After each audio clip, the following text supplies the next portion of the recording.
Hi there, I'm the home at 1430 10th Street. If you've ever driven down 10th or Clark Street, I have no doubt you've wondered what beauty is held inside of my walls. I am one of the most iconic Victorian homes in Des Moines, and not just because I've watched this city grow for almost 150 years, but because so much of my original beauty is still here. I have withstood the test of time. I was built in 1889. But what makes me special isn't just what you see. It's the life I've lived. Not long after being built, Reverend Richard Keller and his family moved in. He was one of the most prominent figures in the history of Iowa Methodism, spending his life building communities across the state. And when it was time to slow down, to be close to his children, he came here, to me. For more than 80 years, I remained in the Keller family. Through generations, through change, this was home. This entryway, it wasn't just for coming and going. It was the first welcome, the first impression, the place where every chapter began. I still carry so much of the vision that Reverend Keller and his family left behind.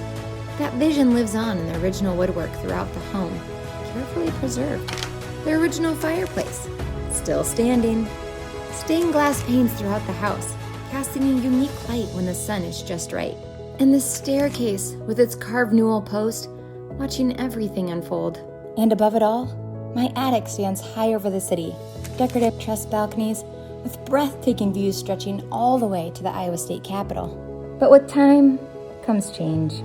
After the Keller family came Professor Borzo and his family, a quieter chapter. Professor Borzo filled my rooms with more than 10,000 books, stacked, stored, holding their own kind of story. But unfortunately, I just wasn't cared for the same way. And slowly, my shine began to fade. And then came 1990, my next chapter. Mr. Grins, not knowing my story, decided instead of walking away, to go looking for it. He spent more than 600 hours and over 2.5 years digging through records, researching, learning who I was and what I used to be. And when he found out that I had been home to Reverend Keller, and then later Professor Borzo, he knew I was something worth preserving. So he stayed. He made sure my story would be recognized. And he preserved it in history by having me added to the National Register of Historic Places. In 1994, it was time for my foundation to be rebuilt, made strong again, stable. Because the truth is, nothing lasts without a strong foundation. Not homes, not lives, not legacies.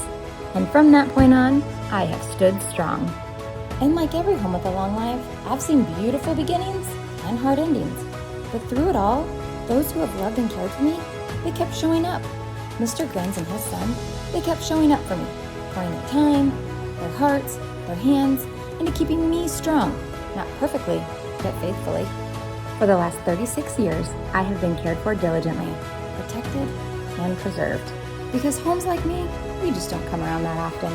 You don't just buy a house like this. You step into something that has been rediscovered, cared for, and nurtured for more than a century. And now, I'm ready for what comes next. A new family, new footsteps, new laughter, new life. So come say hi, 1430 10th Street. Maybe I've been waiting for someone like you to start your next chapter here.